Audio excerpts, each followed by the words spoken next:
yo voy hablando, van entrando más personas. Bueno, quería empezar agradeciéndoles por estar aquí hoy, un viernes. Sé que es un tiempo muy preciado para todos, así que les agradezco un montón por estar aquí. Lo que vamos a hacer hoy es algo que pues me emociona mucho porque es un nuevo tipo de, pues, de dinámica que estamos queriendo crear. Esto se llama, como dice el nombre, le llamamos Topics in Neurosurgery, o Neuro-Six, no sé cómo se diría la abreviación. Pero básicamente la idea de lo que estamos haciendo y lo que quiero hacer esta primera charla es empezar una serie de charlas que vamos a hacer los primeros viernes de cada mes. Vamos a hacer charlas estudiantiles. Y la idea detrás de estas charlas es crear una situación donde todos nos sintamos cómodos y cómodas en hablar de temas que, sabes que no somos expertos, no somos expertos en esos temas, y pues porque a veces tal vez queremos discutirlos y hablarlos de un foro público, pero pues tenemos tal vez ese miedo de que no tenemos la experiencia, no tenemos todo el conocimiento para realmente disectar esta información al nivel que pues un experto, un attending, alguien que lleva años haciendo esto, pueda hacer. No, so, la idea es hacer una serie de charlas donde cada uno va a escoger un tema que quiera hablar dentro de la neurocirugía, no, tampoco tiene que ser operativo necesariamente, realmente lo que yo voy a hablar aquí son terapias desde un contexto neuroquirúrgico, ¿verdad? Porque es la idea de que la cirugía nos lleva hasta cierto punto, pero de ahí adelante, ¿qué vamos a hacer? Eh, pero que claro está que si bien estamos hablando que no queremos hacer algo que requiera un peritaje grande, tampoco es que vamos a hacer hablando del papagayo, ¿no? Lo que queremos, lo que yo espero crear con esta presentación y después la próxima, que el próximo vez lo va a dar nuestro compañero Kyle Ortiz, pues obviamente es una presentación debidamente respaldada por la evidencia, ¿no? Por artículos científicos, reviews, de lo que sea. Pero que de nuevo no nos sintamos incómodos con que nos hagan una pregunta y sinceramente digamos, mira, sabes que no sé. No sé ahora mismo, te puedo dar lo que yo puedo creer que puede ser, podemos tener una conversación sobre eso y de eso se trata, porque a la hora de la verdad, creo que una de las cosas que tenemos que entender cuando estamos trabajando en medicina es que hay una disonancia bien grande entre cómo uno aprende la medicina y cómo uno aprende la ciencia. Van de la mano, claramente, o sea, sin la ciencia no tenemos la medicina, y sin la medicina la ciencia no se puede nutrir de qué es lo que sirve o no. Pero a la hora de la verdad, si te pones a pensarlo, cuando uno está aprendiendo medicina, las cosas son bien rápidas. Mira, ¿qué es esta información? Como nos gusta decirle a nosotros, high yield, que nos lleva un diagnóstico o hacer un diferencial más bien y de ahí nos movemos. Pero no necesariamente tenemos que, aunque eso es importante pensarlo a la hora de estar trabajando en el hospital, cuando estamos trabajando en la idea de cómo vamos a expandir la ciencia y la medicina, hay que tomarse un paso para atrás y ser mucho más crítico y ser mucho más exhaustivo, y es algo que el mismo modelo de educación de medicina nos ofrece. Sí se nos dan espacios para hacer research y todas esas cosas, pero creo que esto puede ser algo que nos impulse más, que nos ayude a tratar de separar esa línea entre déjame no pensar a las millas con esto, porque ya esto no es un paciente nada más, esto es algo que yo quiero hacer para poder pensar rápido con el paciente, ¿no? Y esto va a hacer más sentido mientras voy hablando. Este tema de lo que vamos a hablar hoy va a ser lo que son inmunoterapia para lo que es la terapia de glioblastoma, para que la redundancia, ¿no? Y esto es algo que me emociona un montón hablarlo, porque es algo que he estudiado por un tiempito, es algo que realmente nunca he tenido el chance de hablarlo de esta manera y menos dar una charla en español. Esta es la primera vez que doy algo en español de esta manera, así que es algo que me emociona mucho. Hay muchos de ustedes aquí, no solamente invité personas del recinto, pero también le extendí la invitación a estudiantes de la UCC, ¿no? Que tienen su propio grupo de interés de neurocirugía, que veo algunos aquí. Muchas gracias por venir, también bienvenidos, para que sigan viniendo si les gusta esto. También tenemos estudiantes de otras universidades, no solamente de Puerto Rico, tenemos personas de escuelas de farmacia, escuelas de PhD, que también les extendí la invitación, y también tenemos estudiantes subgraduados, ¿no? Particularmente de lo que es neuroboricuas, que han trabajado con nosotros ya en algunas dinámicas, y pues nos interesa mucho eso. Nada, pues, y no más ni más último, si me ven un poco de esto, es porque esta es la primera vez que yo doy una charla donde mis papás están aquí, nunca me han visto hablar de estas cosas, así que acuérdense a la hora de la pregunta, pues hacerme preguntas fáciles, por favor, háganme quedar bien. Bueno, sin más preámbulo, pues comenzamos. Entonces, antes de comenzar, quiero hablarle un poquito de mí, rápido. Pues yo estudié microbiología industrial, que realmente es una palabra fina para biología. Realmente no soy de microbiólogo, no tengo nada. Es un programa que, pues, que perseguí porque tenía unos intereses moleculares que biología no me daban en la universidad que estaba. Y luego de eso, pues, cursé una maestría en inmunología, en ciencias médicas e inmunología, previo a venir a Escuela de Medicina, porque mi interés era ese. Mi interés era entender un poquito más de lo que era la inmunoterapia del cáncer, lo que era el sistema inmune, cómo lo aplicábamos, y sentía que no quería hacer un PhD, no, al principio sí quería hacer un MD-PhD, pero no, entendí que sí, que mi prioridad más la clínica, y sinceramente pues no me sentía cómodo con darle tanto tiempo y dedicarlo tanto tiempo a la ciencia, pero sí quería estar involucrado, particularmente lo que van a ser clinical trials, ¿verdad? Y eso me lleva a lo que son mis intereses, que es por el momento, en lo que es la neurocirugía oncológica, y particularmente acercamientos de inmunoterapia del cáncer y glioblastoma. O sea, la idea que yo tengo en Marras y Bichuelas es, yo no quiero tanto estar en el bench haciendo los experimentos en modelos animales, es más bien todas estas cosas ya se hicieron translacionales, yo las quiero aplicar entonces a la clínica, hacer muchos clinical trials, eso es lo que yo quisiera hacer, y pues más adelante en mi fellowship y cosas así, si sigo bajo esto, pues tendré que tomar unas ciertas cosas de research, pero lo que quiero más estar es lo más posible en la clínica, es realmente lo que quiero hacer. Así que vamos a empezar.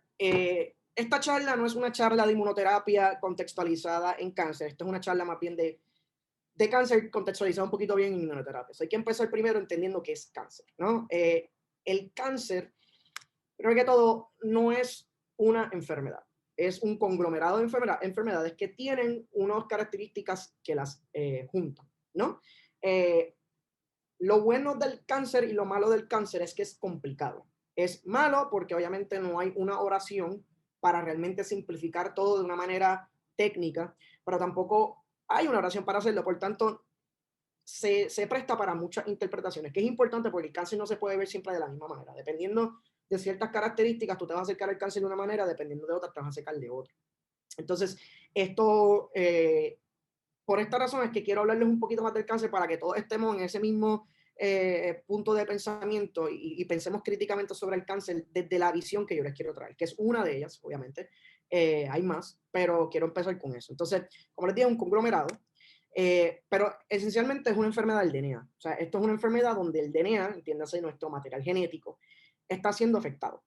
Se ve afectado y esto redunda en unos cambios celulares que van a lo que uno tal vez entiende que si le podemos dar una definición simple, como no se lo explicaría tal vez un familiar que no tiene este tipo de conocimiento, es que mira, estos son unos cambios en el DNA que me llevan a un grupo de células tener una capacidad de dividirse descontroladamente y cuando estamos hablando de algo maligno, invadir otros tejidos. De nuevo, esto es súper simplificado, pero sería una explicación que si se le da a alguien que no entiende el tema, pues está bien, es una de estas. Entonces, ¿cómo uno acumula esos errores? Pues se pueden acumular a través de la vida. Entonces, hay personas que no tienen ningún tipo de predisposición a cáncer.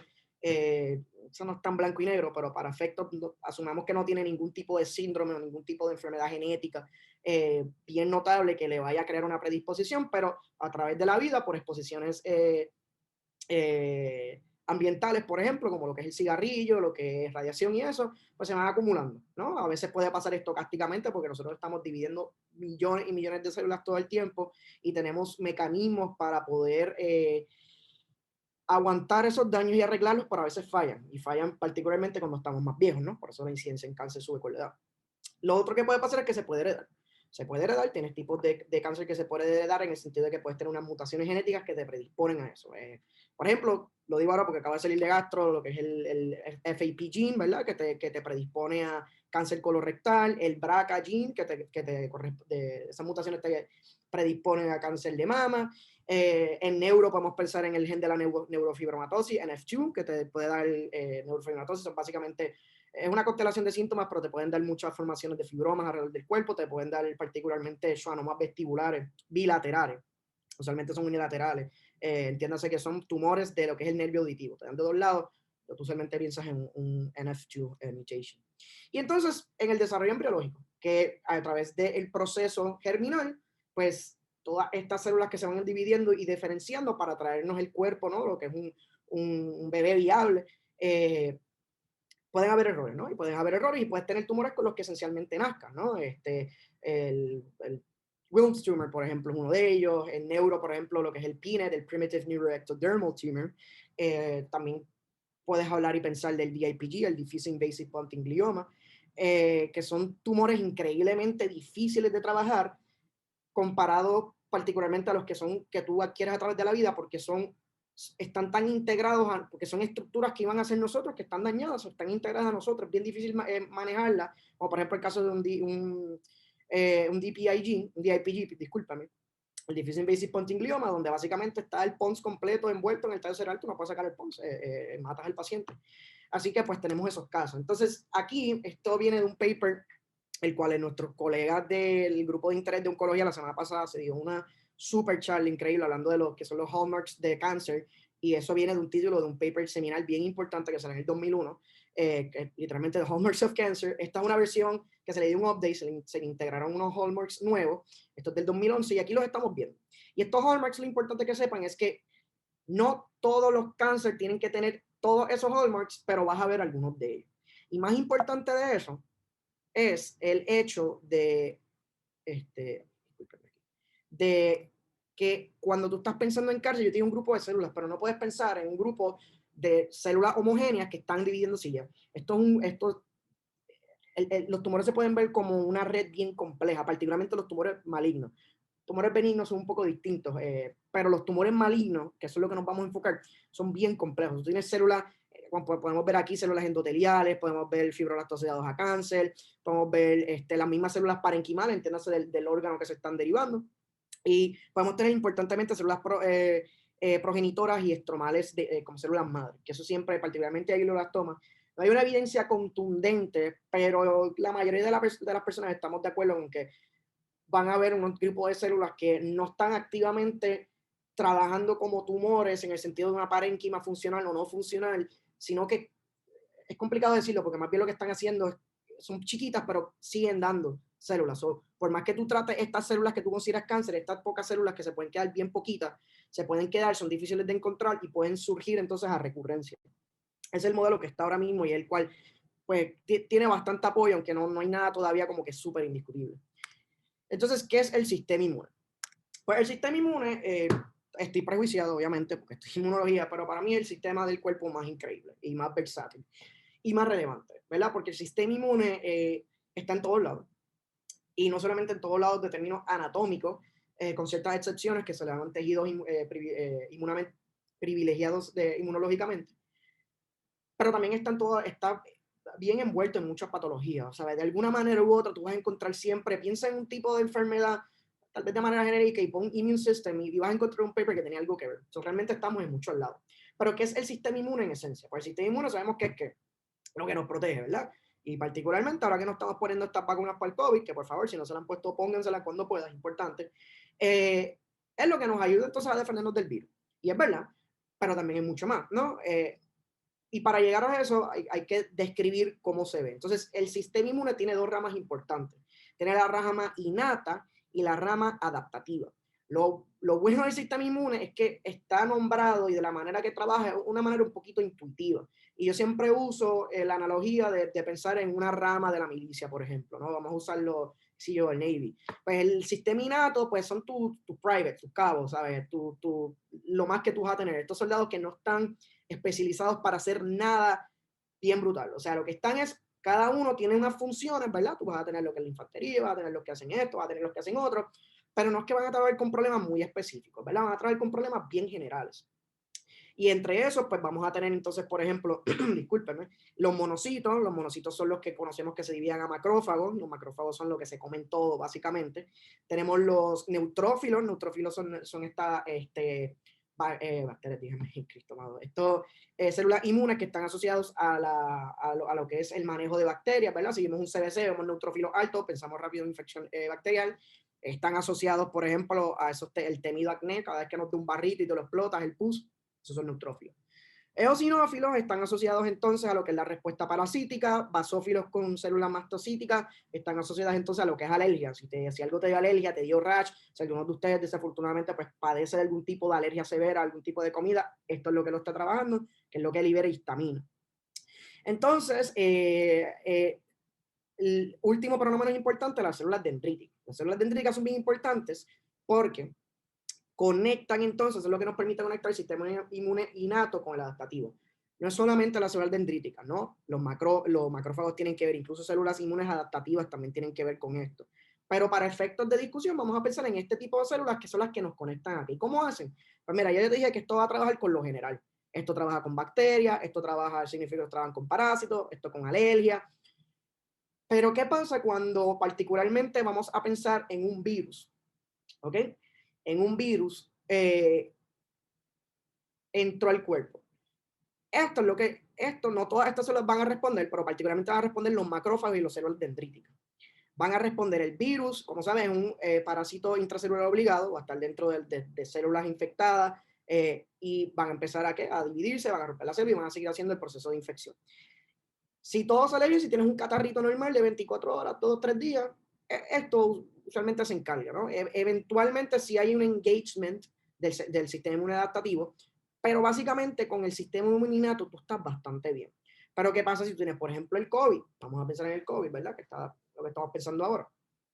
El COVID, si esto está aquí, este grupo de células no va a poder con eso. Se tiene que comunicar con este grupo de células que es el sistema inmune adaptativo, porque este grupo de células está hecho para responder bien específicamente a estos patógenos. ¿Y qué significa específicamente? Todo lo que pasa a nivel, obviamente uno está acostumbrado a decir se comió o lo mató o de esto, pero cuando tenemos que hablar en términos bien técnicos y más en inmunología, tenemos que hablar de interacciones moleculares. Todo esto son reacciones químicas bien complicadas. Y de la manera que lo reconoce es que va a reconocer secuencias proteicas de glicoproteína, o sea, pues carbohidratos, lípidos, ácidos nucleicos, y los va a reconocer, entonces va a poder entonces crear una respuesta mucho más específica. Y eso lo hace esta rama del sistema. Las células T son las que entonces se dividen en estos dos tipos de células que no voy a entrar en detalles, muchos detalles. Lo que sí es importante que sepan que la CD4 positivo, que famosamente pues son las que se ven infectadas y afectadas en el VIH, y lo que nos lleva al SIDA eventualmente, cuando caen por debajo de 200, el conteo cae debajo de 200. Estas se polarizan y se polarizan principalmente para efectos de esta discusión. Queremos pensar en TH1 y T-Rex, ¿verdad? Porque TH1 tiene que ver con toda la respuesta intracelular. Ya les dije que un virus es que algo intracelular, tú quieres enfocarte en atacar patógenos que se especializan en estar dentro de las células. Pero les digo esto porque el cáncer usa un eje, que le llamamos un eje de señalamiento, similar al que usamos para el virus. O sea, se usa el TH1. T-Rex es importante porque estas son las que se aseguran de que tu sistema inmune no se vaya a lo loco y te mate a ti mismo, ¿no? A ti misma. Y esto es bien importante porque parte de la inmunosupresión que les voy a discutir después que pasa en el glioblastoma tiene que ver en gran parte con las células T reguladoras. También tenemos como les dije, el juego de los macrófagos que están viendo aquí, que se divide en dos partes. Estas son las proinflamatorias, estas son las antiinflamatorias. No voy a entrar en mucho detalle de esto, excepto al final, pero también para que lo tengan ahí. Las células B, pues son los cheches cuando pensamos en las vacunas. Lamentablemente, porque el sistema inmune es más complicado, se deberían crear vacunas que hagan una interacción con todo el sistema inmune, pero cuando pensamos en una vacuna, lo que queremos son células B, pues es crear los anticuerpos. Y crear los anticuerpos, y particularmente los anticuerpos hacen un fracatán de cosas, pero lo más importante es que neutralizan. Significa que los anticuerpos reconocen pedazos de un patógeno que no tienen que ser más que proteínas, las células T sí solo hacen eso, reconocen proteínas, reconocen carbohidratos, reconocen grasas, reconocen ácidos nucleicos. Y eso, particularmente cuando piensas en un virus, como por ejemplo la vacuna del COVID, lo que estamos haciendo es creando anticuerpos en contra de proteínas que están en la superficie del virus, que cuando interactúan no permiten que entre al cuerpo, ¿verdad? Así lo estamos viendo con eso. También en el inmunoterapia tienen que ver. No, ahora mismo los modelos que se ven no tanto en la producción de anticuerpos endógenas, pero sí se usan anticuerpos que se crean monoclonales para hacer la inmunoterapia. Y por último, pues las células CD8 positivos, que son las asesinas, los CD8, los T-killer cells, por así decirlo. Y lo que van es que reconocen estas células infectadas con un virus, ellas están presentando ese material a través de una proteína que se llama MHC, que no voy a entrar en detalles con eso ahora, pero el punto es que hay ese reconocimiento y dice, ok, esta célula está infectada, nos vamos a deshacer de ella, porque si me deshago de la célula, pues el virus no se puede replicar. Lo mismo pasa con el cáncer, es la misma lógica, ¿verdad? Entonces, aquí, resumiéndoles, pues esto es lo que estamos viendo. Hay una infección, la infección se sale de control, las células presentadoras de antígenos la toman, se las presentan a las células T vienen y matan entonces la infección, y entonces las células B hacer los anticuerpos para que por el otro lado entonces puedan bloquear nueva infección, entonces puedan decirle a las células innatas que no hay infección. Porque algo bien importante, y esto también se los traigo porque también es una lógica importante para el cáncer y cómo necesitamos las dos ramas para trabajar, es que el sistema inmune innato activa el sistema inmune adaptativo, pero el sistema inmune adaptativo amplifica el sistema inmune innato.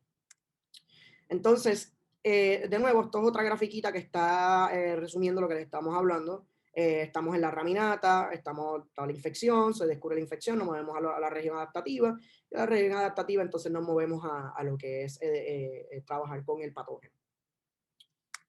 Ok, entonces, ¿cómo esto trabaja y cómo esto se aplica entonces al cáncer? ¿Cómo trabaja el sistema inmune? Y esencialmente, ¿cómo trabaja entonces la inmunoterapia?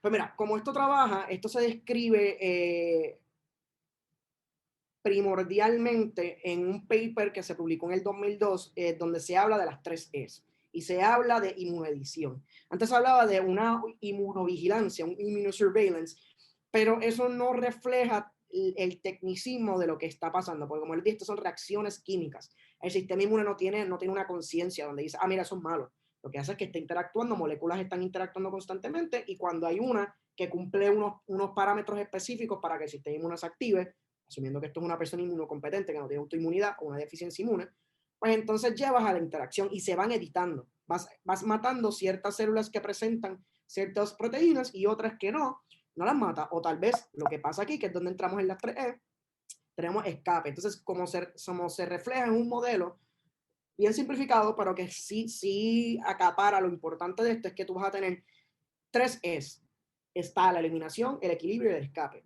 La eliminación es que en el cáncer tú tienes células que, como les dije, empiezan a acumular, ¿verdad? Una masa crítica de mutaciones en el DNA hasta que empiezan a dividirse. Y obviamente hay un montón de procesos donde todo este región heterogénea de muchos tipos de células, no solamente los tipos de células que tienen necesariamente esta mutación, sino que también otros tipos de células que están al lado que son reclutadas por estas proteínas, estas moléculas que se liberan, que esto es un proceso de evolución, de selección natural, forman y crean empiezan a mostrar antígenos o empiezan a mostrar regiones que el sistema inmune entiende que no deben estar ahí. Y en la eliminación viene el sistema inmune y responde y las elimina. En el equilibrio lo que pasa entonces es que el cáncer empieza, estas células cancerígenas empiezan a crecer, estamos hablando también de hechos subclínicos. Esto, por ejemplo, y se ha probado de que esto está pasando, particularmente sus padres o sus abuelos que son más viejos, pues lo más seguro ellos tal vez han tenido ya células cancerígenas que el mismo sistema inmune ha matado, ¿no? Yo no les voy a hablar de toda la evidencia hoy, pero hay mucha evidencia robusta, especialmente en modelos de ratones donde tú tumbas el sistema inmune y empiezan a botar un montón de cáncer. Entonces, ¿qué pasa? En el equilibrio, pues esto empieza a suceder, pero el sistema inmune lo mantiene en control, pero el sistema inmune no es lo suficientemente robusto por un montón de razones que van a depender del tipo de cáncer que se esté bregando, no lo puede eliminar del todo, pero lo mantiene en un equilibrio. ¿Y qué pasa? Eventualmente ese equilibrio, la célula cancerígena sigue evolucionando, sigue mutaciones saliendo, porque estas mutaciones no pasan y sale un grupo de células que son resistentes al sistema inmune, por un montón de mecanismos que no voy a entrar ahora, pero el punto es que evaden entonces el sistema inmune y ahí se establece un tumor. En esencia, el que tú tengas un tumor o un cáncer bajo este modelo es una representación o una evidencia de que tu sistema inmune falló, no de que tú estás inmunocomprometido o inmunocomprometida, pero que hubo algo donde el sistema inmune no pudo entrar, ¿verdad? Y si vemos aquí, este es un modelo que entonces que refleja esto paso por paso. Células cancerígenas expresan estos antígenos, el sistema inmune innato coge esto, las células dendríticas toman estos antígenos, van al nódulo linfático, que es donde ocurre todo esto, ¿verdad? Todo el órgano linfoide secundario. Se empiezan a proliferar estas células inmunes, van las células inmunes y se encargan entonces del cáncer y sucede en cualquiera de estas 3 cosas. Ese es el modelo que se está estableciendo y que se conoce ahora. Digo modelo y lo hablo con tanto tecnicismo porque acuérdense que siempre es importante cuestionar estas cosas. No le podemos decir, esto es y ya, y quedarnos pensando por eso 20 años porque no funciona. Siempre hay que estar pendiente de la literatura porque hay cosas que pueden cambiar. Entonces, aquí lo que les quiero enseñar nuevamente son los pasos que estamos viendo. Son pasos donde estamos en la reconexión, nos movemos, entramos al nódulo linfático, se activan las células y las matan. Pero lo más importante es que vean el fracatán de moléculas o puntos que estimulan, ¿verdad? Estos son factores estimulantes para el proceso antitumoral y factores que inhiben entonces este proceso inmune, que también son cosas inmunes que estamos viendo aquí, son dos caras de la misma moneda, que entonces detienen este proceso y son protumoríficas. Entonces, otra cosa que queremos ver aquí es que hay una correlación entre lo que se llama el Tumor Mutational Burden, el TMB, y la inmunoterapia. En otras palabras, hay tipos de cáncer que vamos a ver aquí, por ejemplo, el melanoma, es de los más tumores que tiene, que hace sentido porque está expuesto constantemente a la luz ultravioleta. Y entre más TMB tú tengas, un TMB más alto, vas a responder mejor a la inmunoterapia o por lo menos a ciertas inmunoterapias. Particularmente lo que son inmunoterapias que usan tu propio sistema inmune tuyo y tratan de darle un boost. Porque hay otras cosas que puedes hacer una ingeniería de tu propio sistema inmune o poner componentes del sistema inmune que no son tuyos, son sintéticos, para entonces amplificarlo. Yo no voy a entrar en tanto detalle de eso porque es algo que no es tan simple, pero la idea es que tú vas a ramificar o estratificar tus pacientes a base de eso. ¿No? Y esto es lo que estamos viendo, esto es una gráfica muy, muy importante y muy, muy famosa. Siempre en toda charla de inmunoterapia va a salir. Entonces, lo importante es que entiendan que esto no es nuevo. Esto de la inmunoterapia no es nuevo at all. Esto es algo que lleva pasando desde los 1800. Particularmente esto era siempre me gusta hablar de esto, de un cirujano en Nueva York que operaba osteosarcomas y se daba cuenta que los pacientes que en su proceso de recuperación, acuérdense que esto antes de los antibióticos, padecían una infección, esa infección que se me olvidó ahora la bacteria, me disculpen, sorry, sobrevivían más o a veces ni volvían a tener recurrencias del tumor, ¿no? Y él fue el primero en pensar y decir debe haber algo en la bacteria que me permita cogerla y dársela al paciente para estimular su sistema inmune, y él hizo dinero con eso, lo llamó las colitoxinas. Él se llamaba de apellido, que yo creo que era Michael Cowley, no me acuerdo ahora, pero sé que era apellido Cowley, y hizo las colitoxinas. Obviamente el éxito de eso fue bien limitado, pero fue una muy buena primera mirada de eso. Y a través de los años intentaron hacer un montón de cosas que tenían, cuando eran exitosas, pero o sea, estamos hablando de tal vez de cada 100 pacientes, 5, 10 a lo más. O sea, un montón. O sea, hubieron puntos, particularmente en los 90, cuando estamos hablando del IL-2, el IL-2 sí fue esa primera cosa que vimos con Mainstream, que mira, esto de la está ayudando, pero de nuevo era bien limitado. Luego no hasta el 2010 por ahí que vamos a ver algo que les voy a enseñar ahorita donde las cosas cambian drásticamente. O sea, ahora vamos a hablar entonces de lo que es el glioblastoma. Disculpen. El glioblastoma, como lo voy a decir de ahora en adelante, el GBM, para ahorrar tiempo, es lo que se le conoce como el tumor cerebral primario maligno que más se diagnostica. ¿Ok? Y cuenta por un 60% de todos los astrocitomas. ¿So qué significa esto? Cuando decimos un tumor primario, esto es más importante para GBM y se los voy a hablar después, esto significa que el tumor empezó de nuevo. Entiéndase que no evolucionó hasta ese punto. Y cuando pensamos en el glioblastoma, que primero que todo es un astrocitoma, significa que es un tumor cerebral que viene de los astrocitos, que son células gliales que se encargan de formar lo que es la barrera hematoencefálica, el blood-brain barrier. Los vemos por grado. Los vemos por grados y la idea es que un GBM primario, pues un GBM que empezó de nuevo con un grado 4, ¿verdad? Porque así es como el World Health Organization lo clasifica. Es un astrocitoma de grado 4 y que compone junto a los otros gliomas 80% de todos los brain tumors malignos primarios. Importante es que vemos aquí, esto es un tecnicismo de patología, por así decirlo, o de diagnosis, de prognosis. Siempre vamos a estar hablando de grados con glioblastoma. ¿Por qué grado? Porque lo otro que hablamos, y como sabemos, siempre nos dicen lo más importante para la prognosis de un cáncer, es su estadio. Pero estadio depende no solo del size del tumor, pero también su invasión en nódulos linfáticos y su metástasis. Los glioblastomas esencialmente no metastizan. Sí pueden tener casos, y se han visto casos, pero son bien, bien raros. Siempre vamos a hablar de grados, que los grados son ¿qué? A base de una clasificación histopatológica. La idea es cuán de diferenciado está. Un grado 1 está bien diferenciado, un grado 4 está súper de diferenciado, ¿no? Y eso es una prognosis peor. Entonces, primario se le conoce como eso. Entonces, como les dije aquí, que es de nuevo, pero tú puedes tener los glioblastomas secundarios que pueden progresar de un astrocitoma de bajo grado, un astrocitoma de grado 2 o 3, o un oligodendroglioma. Lo de los oligodendrogliomas es otro tema, nos vamos a enfocar más en los astrocitomas, pero se los pongo ahí. Entonces, es un tumor bien raro. Globalmente tiene una incidencia de menos de 10 personas por cada 100.000, y la incidencia pico se ve entre los 55 y 60 años, pero puede pasar a cualquier edad. A los niños le pueden dar glioblastomas. la incidencia está en 0.85 por cada 100.000. O sea, por cada 1.000.000 de pacientes pediátricos, a 8 le van a dar un glioblastoma. Esto es súper, súper raro, pero puede pasar. Y también hay un pico en los 30 y pico, 40 y pico de años, pero no son primarios. Se están viendo que son secundarios.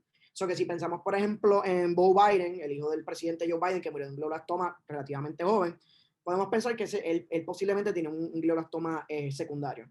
Mientras que McCain, que murió, ¿no?, ya a sus 80 y pico años, yo creo, pues lo más seguro tiene un primario. Eso les voy a hablar un poquito más después. Y los hombres son, comparativamente, son más afectados que las mujeres.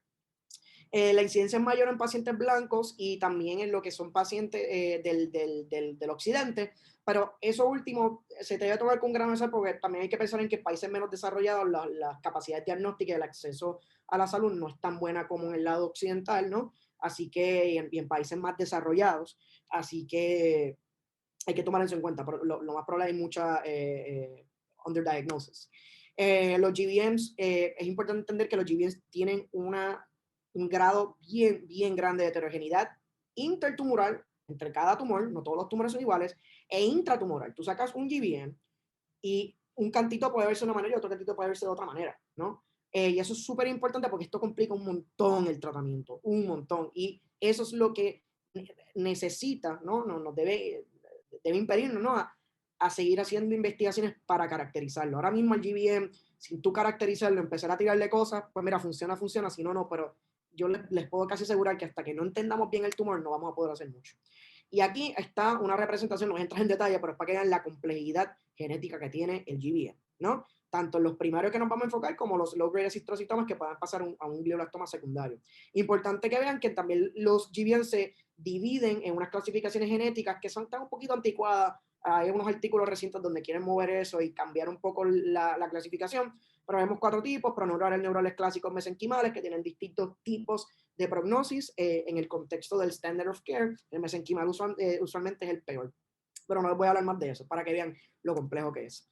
Entonces vamos a diferenciar un poquito lo que son glioblastomas primarios y secundarios, para que entiendan un poquito más de lo que es esto, ¿sabes? No voy a entrar en más allá de esto, de lo que es la complejidad del GBM, aparte de lo que es su perfil inmune. Pero lo importante es que, como les dije, los GBM primarios son de nuevo. Los secundarios salen de gliomas de bajo grado. Los primarios son mucho, mucho más comunes que los secundarios.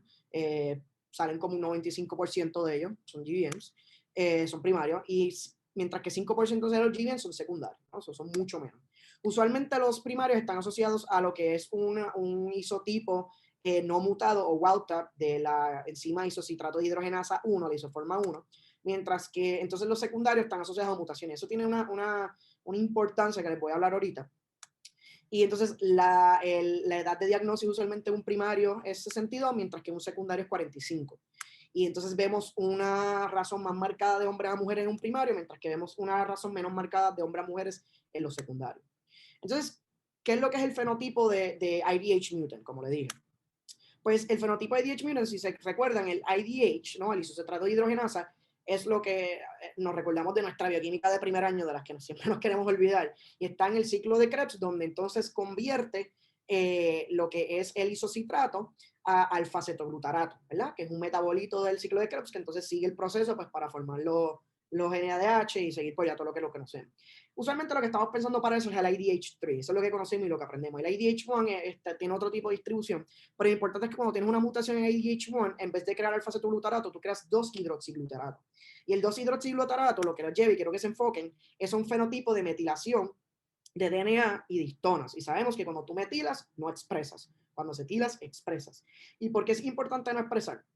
Hace lógica si pensamos desde el punto de vista de oncogenes, tal vez puede afectar si pensamos desde el punto de vista de genes supresores de tumores, pero más importante es que lo vean desde el punto de vista que se puede entonces metilar el promotor de una enzima que se llama MGMT, metilguanina metiltransferasa. Y esto es bien importante porque este gen lo que hace es demetilar. Si tienes algo metilado, este cáncer, que siempre estamos pensando que está en un proceso sintético bien elevado, expresando un montón de proteínas, pues entonces esta enzima de metilar. Y eso es importante porque parte del standard of care de glioblastoma es usar temozolomida, que es un agente metilante. Si yo tengo un gen que me está expresando que me demetila, pues mi agente de metilante no va a funcionar bien. Por tanto, me afecta el survival y se ve que pacientes que están metilados, que tienen una metilación del promotor de metiltransferasa, tienen una mejor prognosis. ¿Por qué? Porque si metilas el promotor, de nuevo, no puedes expresar la enzima, por tanto, lo que metiles con la temozolomida va entonces a quedarse metilado y vas a poder entonces afectar mejor el tumor. Entonces, cuando pensamos en diagnosis, la diagnosis se hace primariamente, pues no primariamente, se hace con histología, siempre tenemos que ver la patología, pero tú puedes tener una muy, muy buena sospecha con el historial clínico del paciente y también con la imagen. Los GBM se están viendo aquí, estas modalidades que estamos viendo, las que quiero que se enfoquen realmente son en estas tres. Estas de acá no son importantes obviamente para verlas, pero para efectos de esto no. El T1, T2 y T1 con gadolinio. Estamos viendo aquí una masa bien, bien heterogénea, con un componente bien quístico, con un ring, un contrast enhancing ring que es bien heterogéneo. En esta parte aquí se ve pues, todo esto que está iluminando, pero hay veces que tú puedes ver este cantito aquí que no está iluminando tanto, obviamente aquí cuando estamos viendo algún contraste. Y estamos viendo aquí un T1, ¿verdad? Aquí estamos viendo el T2, estamos viendo con gadolinio, que truquito rápido para aquellos que tal vez todavía no se sienten muy cómodos diferenciando el T1, yo siempre lo veo como es el MRI que me va a enseñar cómo se ve anatómicamente el cerebro. O sea, si el cerebro, sabemos, en el cerebro, la corteza es materia gris, que es lo que estamos viendo gris aquí, y lo que es la parte interna, ¿no? Lo que es la cápsula, donde están los tractos, donde están los axones, la mayoría de la mielina, pues va a ser blanca, que es la materia blanca. Y el T1 representa eso. Mientras que el T2, estamos viendo aquí que es al revés invertido. En lo personal, esto yo lo escuché más bien en la charla, esta parte les voy a decir, dicen que es mejor para las patologías, ahí yo no me voy a atrever a entrar. Y el gadolinio, pues también había escuchado que como fanfare, que siempre está pendiente, aquí estamos viendo un corte axial, estamos viendo aquí entonces como aquí vemos el seno superior sagital, en que están prendidos aquí y aquí no tanto. Así tú sabes también si no es gadolinio, por si alguna vez le preguntan, pues pueden serlo así. Estoy viendo que el doctor Sandoval tiene la mano alzada, no sé si quiere decir algo, doctor. Sí, saludos, buenas noches. Bueno, Saludos, Sandoval aquí, residente de tercer año. Excelente presentación, Núñez. Disculpa gracias. por interrumpir. No, por favor. Algo importante sobre IDH mutant, ¿Mm? que a mí como que cuando empecé a estudiar sobre el IDH, algo que no se cae de la mata. Tú no piensas en algo que mutó y uno piensa, pues si mutó, pues es malo. Pues en el glioblastoma específicamente, si tiene IDH mutant, te beneficia. O sea que eso es importante. Sobre el wild type es peor, IDH mutant te va mejor. O sea que es Exacto. excelente, solo quería añadir eso porque eso a veces confunde. Uno piensa IDH, IDH está mutado, pues a esta persona le va a ir peor. No, pues en este caso IDH mutant le va mejor cuando le da temozolomide, por esa misma razón patofisiológica. Excelente. Gracias. No, y qué bueno que lo traes porque con completa honestidad, no fue hasta 3 días atrás donde yo decía, espérate, ¿cuál era cuál? Y llevo leyendo glioblastoma años y siempre se me olvida, por eso mismo que dice el doctor Sandoval, o sea, tú piensas en mutación, ya esto es algo malo. Y no, en este caso es muy bueno. Y de nuevo, por eso es que también hay muchas otras cosas que pueden ser un poquito, y voy a enseñarle algo ahorita que va a ser un poquito contradictorio, pero es bien importante, lo traje porque es lo que yo quiero, de nuevo, que siempre tengamos ese cuidado de antes de repetir algo, lo pensemos bien, porque puede tener una importancia. Entonces, aquí estamos viendo la histopatología, aquí es lo más bien lo que se usa para diagnosticar y decir el grado. Aquí vemos que es bien heterogéneo. Lo que más siempre me gusta enseñar y es bien patonómico, no me voy a atrever a decir patonómico, pero siempre que yo veo esto, yo digo GBM y casi siempre la pego. Y es esto que vemos aquí, se le llama un pseudopalisading necrosis. So, estamos viendo regiones de necrosis aquí dentro con una densidad alta de células rodeando esa región de necrosis. So, siempre que vean esto y le están hablando ahí, usualmente puede ser un GBM. Creo que hay otros casos donde puede haber pseudopalisading necrosis, ahí admito mi ignorancia, pero nada, siempre me ha parecido cool, ¿verdad? Ver esto aquí y reconocerlo de esa manera. Entonces, ¿cuál es el historial clínico de los pacientes con GBM?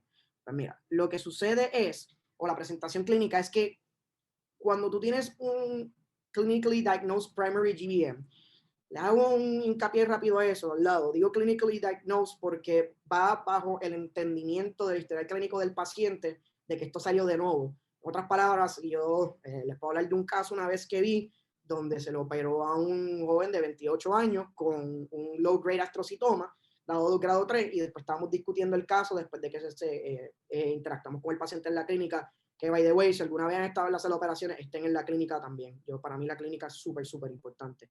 Entonces, doctor Sandoval, quería decir otra cosa, no sé si es que todavía no bajo la mano. No, disculpe, le bajo. No te preocupes, no te preocupes. Pues, ok, pues después de eso estábamos discutiendo el caso y lo que me dijo el doctor, esto fue en el Brigham, en Boston, me dice, mira, es bien posible que este paciente vuelva en unos cuantos años con un glioblastoma, que esto siga, y ese es el caso. Él me estaba hablando pues de lo que posiblemente puede ser un glioblastoma secundario.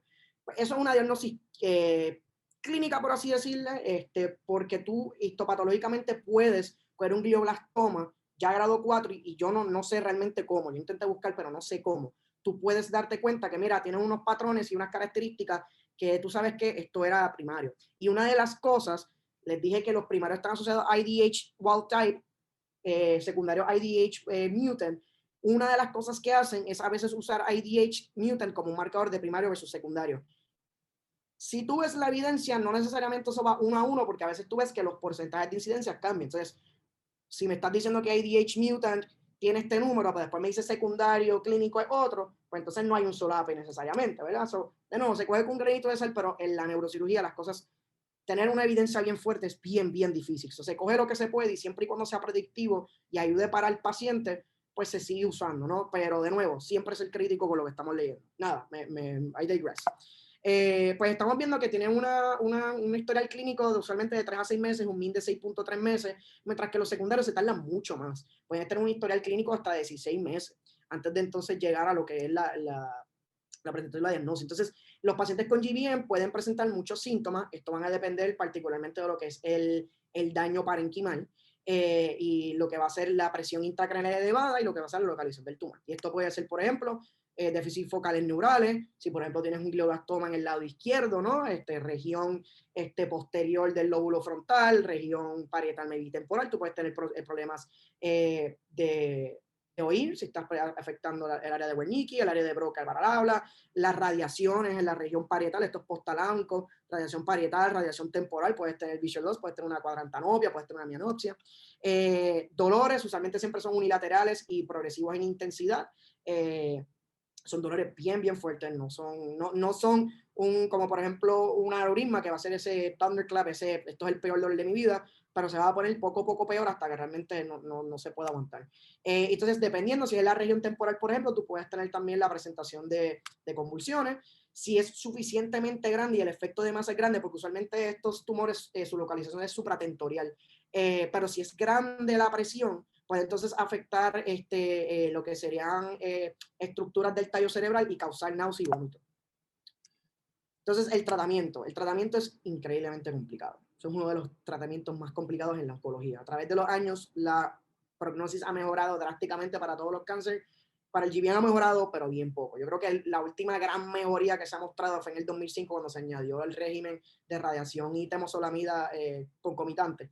Pero después de eso realmente no ha habido nada muy de esto, a mi entender. Entonces, lo que es el current standard of care consiste de la cirugía definida por lo que es el MRI, ¿no? El Maximal Safe Gross Resection as defined by imaging. Terapia de radiación con temozolomida concomitante, te estamos dando radiación y temozolomida a la vez. Y después que terminas un adjuvant TMC, ¿no? Obviamente, como les dijimos, como le mencionó muy bien el doctor Sandoval, un fenotipo de metilado de NGMT para hacer los pacientes más responsivos. Obviamente esto no es un zapato que le cabe a todo el mundo. Hay pacientes que no son candidatos a cirugía porque hay una invasión de regiones elocuentes muy grande y pues tú siempre vas a pensar en calidad de vida. O sea, es lo que tú quieres mantener en el paciente, calidad de vida. Entonces, pues, han habido avances como, por ejemplo, el diffuse tensor imaging y lo que es el uso de las 5-amino, siempre me olvida, el 5-ALA, lo voy a leer ahorita, y ayuda para mejores resecciones y pues ayuda a lo que son los outcomes. Porque se ha visto que entre más tú resectas, pues sí es mejor el outcome. Pero no importa cuánto tú resectes, siempre va a haber grupos de células que mucha gente teoriza que son las células, los cancer stem cells, que están dentro de lo que es el tejido saludable que tú no estás viendo y tú no puedes sacar sin literalmente, sin exagerar, querer sacar el cerebro entero al paciente. Tú le puedes hacer una hemisferectomía al paciente completamente de un lado, donde nada más estaba el glioblastoma y aparece en el otro lado, ¿no? Diciéndonos que ya había un riesgo que no habíamos visto. Entonces, aquí vamos a ver esas modalidades de imaging, lo que es el 5-aminolevulinic acid, discúlpeme, 5-aminolevulinic acid, que es un producto natural de lo que es la descomposición de hemoglobina.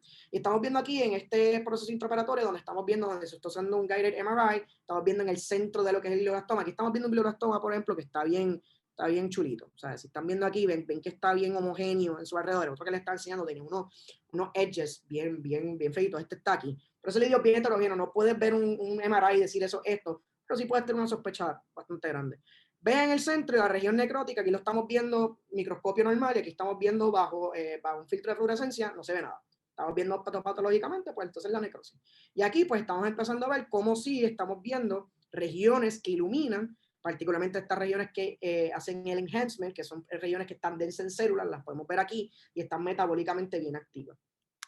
Diffuse Tension Imaging, este es el más cool, más que me encanta para mí, porque lo que hace es darte básicamente una tractografía, lo que te está queriendo decir, dónde están los tractos, dónde están estas regiones de los tractos importantes de mi paciente, los cuales yo tengo que proteger. Y nos dice cuán cerca está un tumor, ¿verdad? De regiones elocuentes. Por el historial clínico tú puedes tener una idea si el paciente está viniendo con una fascia expresiva, una fascia receptiva, una fascia global, ya tú dices, esto me suena al lado izquierdo. Pero tal vez no te está presentando con esas cosas, pero te quiero asegurar. Y en este caso estamos viendo aquí, esto lo que está señalando aquí es la decusación del pedúnculo cerebral superior, ¿verdad? Que es esta estructura que juntan el cerebelo con el tallo cerebral. Y estamos viendo aquí entonces cómo tenemos un glioblastoma bien grandecito, estamos viendo región, esto es un corte axial, derecha, izquierda, anterior, posterior, y estamos viendo como hay una invasión aquí al lado izquierdo, y uno ve esto, rápido vas a pensar en las áreas de elocuencia, por ejemplo, lo que es el habla, la audición. Y si estamos viendo aquí, miren primero que todo, miren el efecto de masa que estamos viendo. Si yo tiro una línea de aquí atrás, vamos a ver un midline shift, estamos viendo hacia acá, ¿verdad? Estamos viendo como los ventrículos laterales están siendo comprimidos. Y si vemos entonces aquí en los tractos, mira cómo los tractos también están, mira este lado de acá, y miren este lado de acá, está deformado. Eso nos está diciendo que si yo estoy haciendo el debulking, estoy haciendo un acercamiento, qué sé yo, lateral, qué sé yo, sí que sí, la fisura de Silvio sería un buen abordaje. Yo voy a hacer un debulking de toda esta área, pero tengo que tener mucho cuidado por acá, ¿verdad? Obviamente, pues, la anatomía no se queda igual, esto es lo complicado de esto, que cuando yo hago un debulking, toda esta región se va a mover hacia acá. So, yo también voy a estar usando cortical mapping, bipolares y eso, para entonces decir exactamente, porque va a estar esta región aquí, que está bien aplastadita, pero cuando se haga el debulking, se va a expandir un poco y vas a tener región que va a estar un poquito más accesible, probablemente, y puedes sacar más, ¿verdad? Y aquí le estoy trayendo un poquito de las complejidades intraoperacionales, súper simplificado, claro está, yo no sé de esto, estas son cosas que he escuchado a otra gente decir y leído. Particularmente esto fue una vez que estaba hablando el doctor Almodóvar, que es con quien vi mi primer glioblastoma, actually.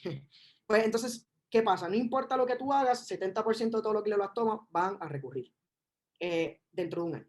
No importa lo que tú hagas. Les dije, te puedes sacar la mitad del cerebro, no importa, van a volver. Y incluso en rellenos donde no se había visualizado inicialmente. Entonces, resección adicional se puede hacer. En los artículos que leí, la literatura que leí, todavía se disputa su impacto. Obviamente hay pacientes que sí les puede funcionar y otros que no. La idea es poder generalizar esto. Esa parte se disputa. Entonces, quimioterapia con temozolomida y dexametasona, ¿no? Corticosteroides para bajar la inflamación y ameliorar síntomas. Tienen un impacto en lo que son los síntomas y la calidad de vida, que eso es importante. Nunca hay que dar por de menos que está bien, el paciente tal vez no puede llevar la vida larga como quisiera, pero si puede llevar una vida con calidad, eso es una victoria, y más en estos casos, donde otherwise tal vez uno estaría súper depresivo todo el tiempo, porque son casos que pues son difíciles. Y sí tienes eso, pero no tienes un impacto bien grande en supervivencia.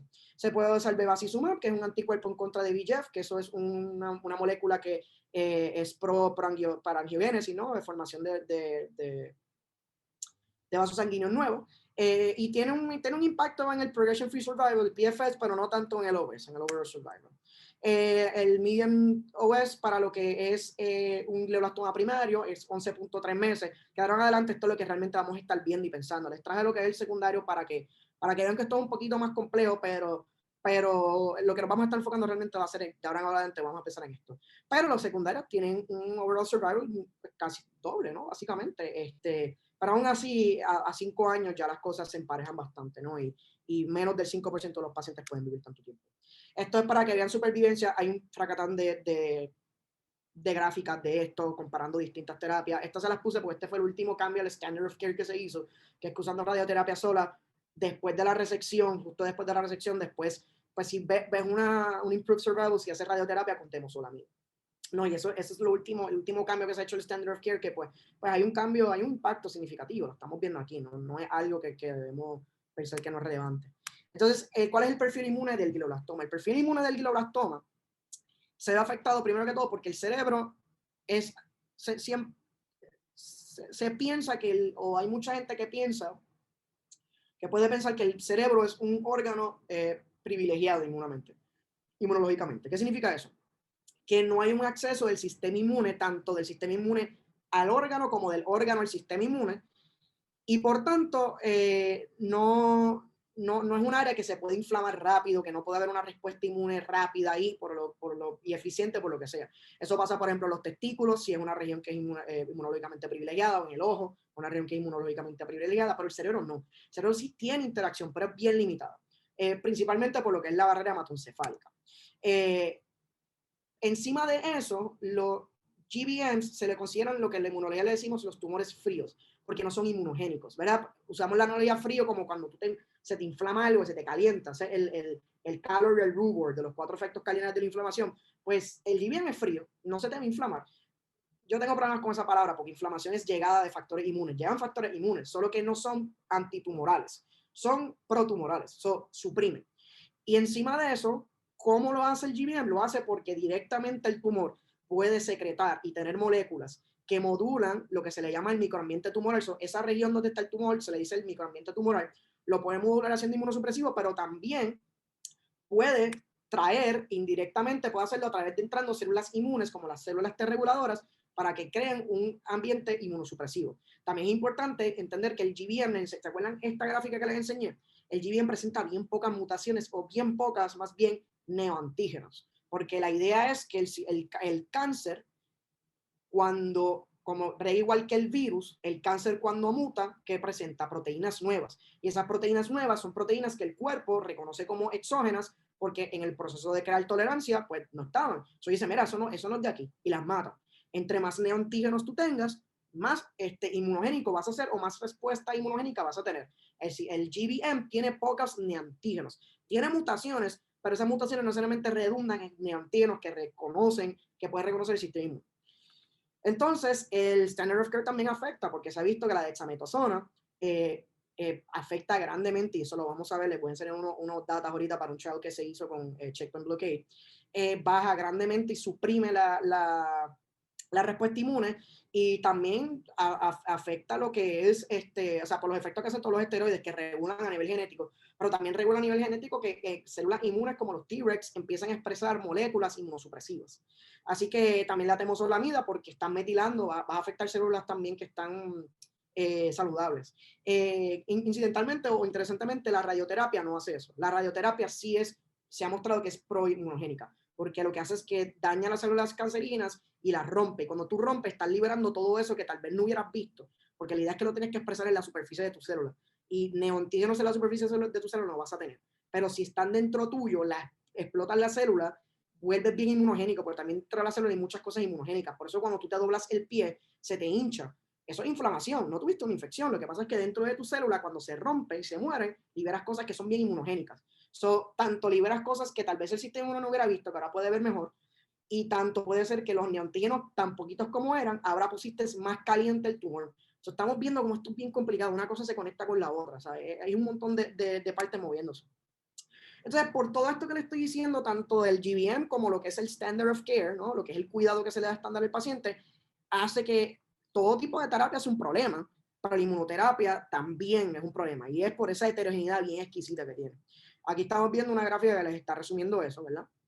Bien importante aquí son los PDLs y PD-1. Esto es básicamente cómo se cansa la célula T. Es un proceso donde la célula T es un mecanismo que nosotros tenemos para protegernos. Para las células cancerígenas se pueden aprovechar de eso y apagar las células.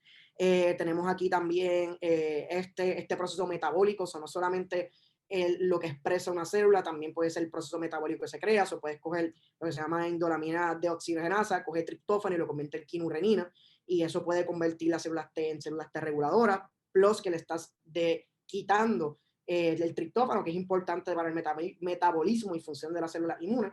Eso se va a ver afectado. Y tenemos todas estas citoquinas y quimiosinas también. Esta, por ejemplo, CCL22 es una quimiosina que atrae T-Rex. Vas a tener en tu circulación, esto se secreta y les dice, mira, ven para acá. Y pues lo que hacen es inmunosuprimir. Entonces, las inmunoterapias, ¿cómo bregamos con eso? Para las inmunoterapias para el GBM, de la manera que yo se las pongo, es bien simple. Tú te pones a pensar en una quimioterapia, te pones a pensar en una radioterapia. Estas son cosas que nosotros nos inventamos y son cosas que no son simples para hacer, Pero en el grand scheme of things, la quimioterapia es una molécula. Es una molécula nada más y sabemos que las moléculas trabajan con este lock and key mechanism. So, tengo que tener una molécula que pueda caber o pueda interactuar con un grupo de moléculas que va a ser limitada porque no todas las moléculas van a tener la conformación necesaria para interactuar con esa otra molécula. So, desde un punto biofísico y hace lógica, como una quimioterapia va a ser bien limitada. Te puedes inventar un montón de quimioterapia porque por eso es que no usan las mismas para todos. Pero aún así, cuando estás viendo un tumor tan heterogéneo, se va a quedar corto. El sistema inmune no es así, porque el sistema inmune lleva evolucionando 3.5 billones de años al punto que estamos ahora. El sistema inmune está completo. El sistema inmune ahora mismo a todos nosotros nos está protegiendo del cáncer ahora mismo, se está haciendo el trabajo. El problema es que falló. Pero cuando falla el sistema inmune, la mayoría de las veces no falla el sistema inmune completo. Sí vas a ver el caso, por ejemplo, con el glioblastoma, donde tienes una linfopenia generalizada sistémica, se ve que tienes los glóbulos blancos bajan. Hay un paper que mostró que estaba evidenciando eso en ratones, que es que por alguna razón cualquier tumor intracraneal lleva a que haya una secuestración de células inmunes en la médula ósea. So, están en tu cuerpo, pero se esconden. No se sabe mucho más de eso. Pero está interesante ese punto ahí. Pero el sistema inmune trabaja dentro de todo. Lo que pasa es que tiene un cantito relativo a toda esta complejidad que tiene el sistema inmune dañado. Yo lo veo como un jet. Imagínate, tú tienes un jet de guerra bien brutal que está completamente equipado para lo que tú necesitas. Y lo único que tú le tienes que figure out es el motor. El motor no es fácil porque nadie te dio las instrucciones para el motor. Tú solo eres un ingeniero, una ingeniera y estás bregando con eso. Pero nada más tienes que resolver el motor, no tienes que resolver el avión completo. Y una vez tú resuelvas el motor, tienes el avión completo para hacer lo que tú quieras. Y eso es lo que yo quiero que ustedes piensen de lo que es la inmunoterapia. La inmunoterapia no es inventarse algo que no está. La inmunoterapia es decir, tenemos esto aquí, este camino que queremos, pues está despegado aquí. Vamos a llenar eso, pero mira tú el camino que tenemos. Entonces, ¿cómo hacemos eso? Mira, pues el primer ejemplo que les voy a dar son los CAR T-cells. Hay un montón de inmunoterapia, pero les voy a dar dos ejemplos rápidos. CAR T-cells es lo que se dice unas células T ingeniadas que lo que hacen es que usan un receptor de antígeno quimérico o un CAR que les ayudan a pasar lo que le decimos el MHC restriction. Las células T nada más, las células TCD8 positivas, las asesinas, las que les digan que queremos que vayan directo al tumor y lo maten, solamente pueden hacerlo presentando un receptor que va a reconocer una proteína montada encima de otra proteína. O sea, yo te estoy dando tres condiciones que me van a limitar y me van a restringir esto. Naturalmente eso es importante porque tú quieres que tus células T se enfoquen en virus. Un anticuerpo va a coger toda el área donde está infectada el virus y no va a poder concentrarse en la célula infectada. Esto es importante. Pero cuando tú trabajas con cáncer, donde tú tienes un número limitado de targets, tú no quieres limitarte a solamente a proteínas. Y más que, ya les dije, tiene que ser una proteína presentada en otra proteína. Las células cancerígenas tienen maneras de no presentar esa proteína, el AMHC. So, ¿cómo yo hago eso? Pues mira, yo lo que cojo es que hago un CAR T-cell que me permite ver carbohidratos, lípidos, glicoproteínas.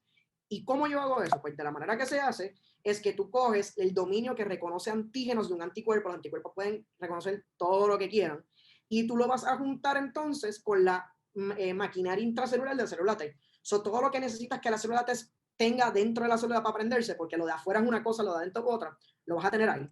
¿Y cómo se ve esto? Así. Esto es una célula T convencional, tienes un receptor de célula T, ¿verdad? Esta es la parte que reconoce, ven esta proteína aquí que está presentando otra. Eso nos limita un montón.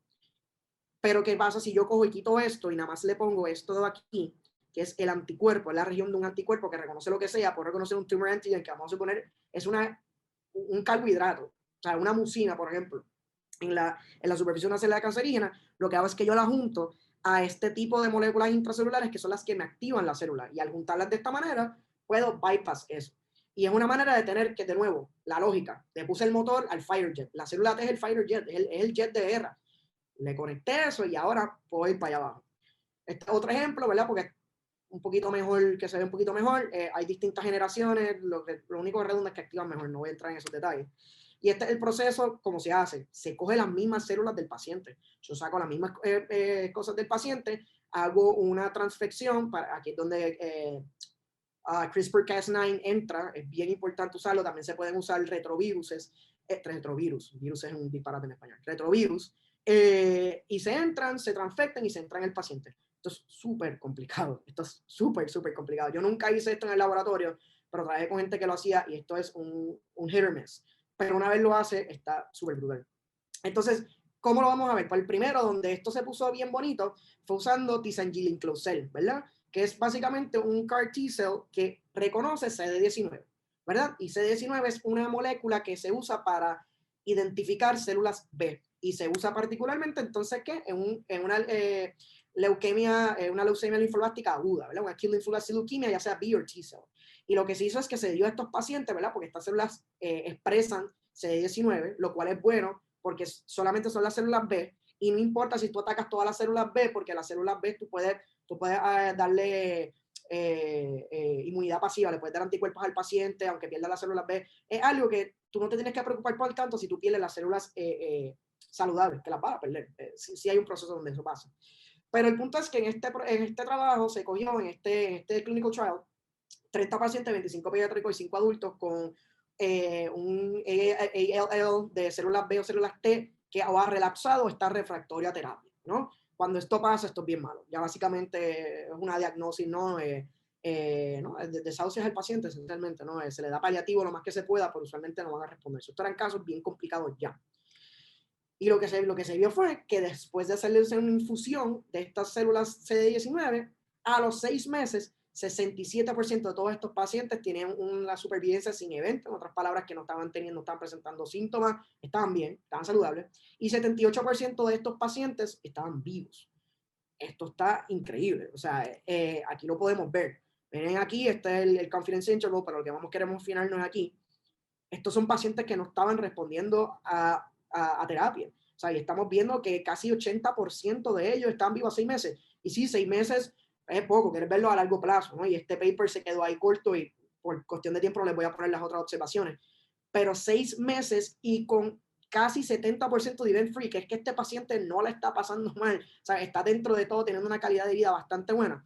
Esto es enorme, esto es grandísimo. Y más importante es que todas las células que hicieron relapso presentan de nuevo el antígeno. Porque eso es importante, pues significa que técnicamente yo le puedo dar otra infusión de CAR T-cells y puede pasar lo mismo. Si no tengo el CD19, pues no puedo hacerlo porque no lo voy a reconocer. Y ahí es donde entramos a lo que se hizo.